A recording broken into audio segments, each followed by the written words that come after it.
Halo, assalamualaikum guys. Kembali lagi di vlog nggak jelasnya aku di YouTube Della Rianti. Aduh, agak miring ya, maklum lah ya.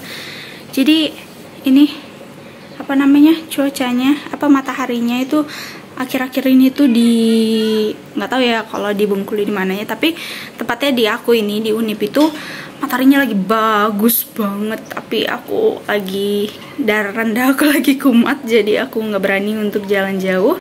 Di video kali ini, aku akan ngasih tahu kalian dua hal yang harus kalian hati-hati, terutama pada saat awal kuliah dan masalah di perkuliahan.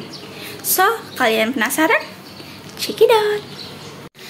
Jadi aku banyak sekali menemukan kasus di mana ada beberapa mahasiswa mengeluh tentang kehidupan di perkuliahan. Karena memang benar-benar sangat berbeda ya antara perkuliahan dengan kehidupan sekolah, SMP, SMA, dan ya kehidupan seperti itu. Karena memang benar-benar di perkuliahan aku merasa individualisme itu sangat amat berpengaruh. Jadi perlunya adanya teman, apalagi seperti aku ya, contohnya aku itu ngambil jurusan yang benar-benar aku nggak punya teman teman yang aku kenal selama di SMA. Jadi kayak aku harus memulai dari awal lagi untuk berkenalan sama orang, padahal aku itu orangnya sedikit introvert dan susah untuk berkenalan sama orang. Dan ya, kita awali dengan orang-orang yang mengeluh tentang permasalahan di perkuliahan. Jadi pertama aku bakal membahas tentang jadi mahasiswa itu memang ada waktu stresnya. Karena stres pernah kuliah, kadang jam perkuliahan yang ada mendadak atau tumburan atau hal-hal lainnya, atau permasalahan lain seperti dosen pembimbing yang bermasalah, dosen penguji yang susah untuk ditemui, atau bahkan tugas yang menumpuk sehingga kita merasa penat sama diri kita sendiri. Jadi maka dari itu aku harus membahas awal permasalahan dulu, yang tentunya itu dari spekulasi aku, dan kita simak bareng-bareng karena kita sama-sama belajar. Untuk teman-teman, setiap orang punya masalahnya masing-masing. Aku nggak melarang kalian, kita sama-sama tahu kehidupan semua orang punya masalah, dan aku nggak melarang kalian untuk mengeluh. Kalau kata guru aku, mengeluh itu nggak apa-apa, wajar banget. Tapi yang nggak wajar adalah berkelanjutan, berlama-lama. Jadi jangan sampai hal itu berlarut-larut ada dalam diri kita dan yang akhirnya merusak. Jadi pada saat kita stres tuh kadang kita kan masih bisa berpikir kayak, oh iya ya, ternyata tuh aku nggak boleh gini, tapi aku sakit banget. Nah, pada saat itulah kalian sebisa mungkin untuk memasukkan afirmasi-afirmasi positif ke dalam diri kita sendiri. Misalnya kayak, aku bisa, takdir Allah ini adalah takdir yang terbaik, bagaimanapun aku harus tetap menerimanya. Pasti ada hal besar yang gak aku bisa bayangin sekarang yang bisa berpengaruh baik untuk aku. Banyak banget pengaruh yang buat kita stres. Tapi kalian sadar gak sih kalau misalnya apapun yang masuk ke dalam diri kita, apapun yang masuk ke dalam otak kita, yang kita proses menjadi perlakuan, itu adalah dimana kita mengizinkan informasi itu masuk ke dalam diri kita sendiri. Jadi sebenarnya kita bisa kok membatasi mana yang boleh masuk ke dalam diri kita, mana yang enggak. Jadi sebisa mungkin untuk melihat hal-hal positif aja. Jadi kita itu hidupnya juga lebih positif gitu. Beruntung kalau misalnya informasi yang kita lihat adalah informasi yang berguna. Gimana kalau misalnya informasi yang nggak berguna? Apalagi ya di perkuliahan. Di perkuliahan ini banyak sekali informasi-informasi yang berguna dan tidak berguna. Melalui pertemanan, melalui organisasi, banyak sekali informasi yang benar-benar harus kita saring di kampus atau di perkuliahan.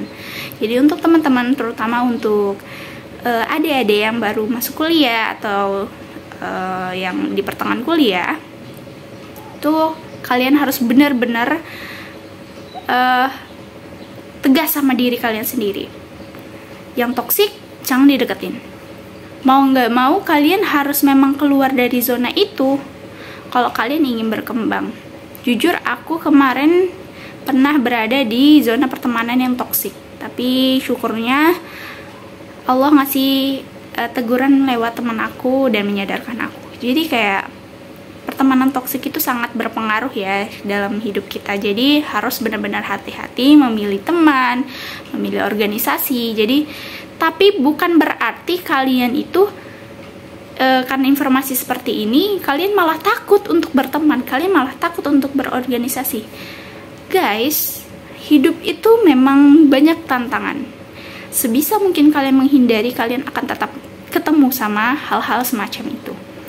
Jadi kita harus pintar-pintar dan jangan lupa tetap berpegang teguh sama Allah. Jadi arahan kita tuh tahu, oh arah Allah tuh kayak gini, Allah nggak suka ini, jadi kita tinggalin yang Allah nggak suka gitu. Jangan segan untuk meninggalkan hal yang nggak disuka sama Allah. Kalau kata pepatah bilang, lebih baik kita kehilangan sesuatu karena Allah daripada kita kehilangan Allah karena sesuatu.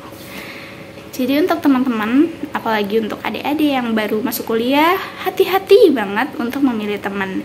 Jangan karena takut ketinggalan zaman, kalian memaksakan kehidupan kalian sehingga kalian malah menyiksa orang tua, memaksakan kehendak kalian gitu ya. Jangan.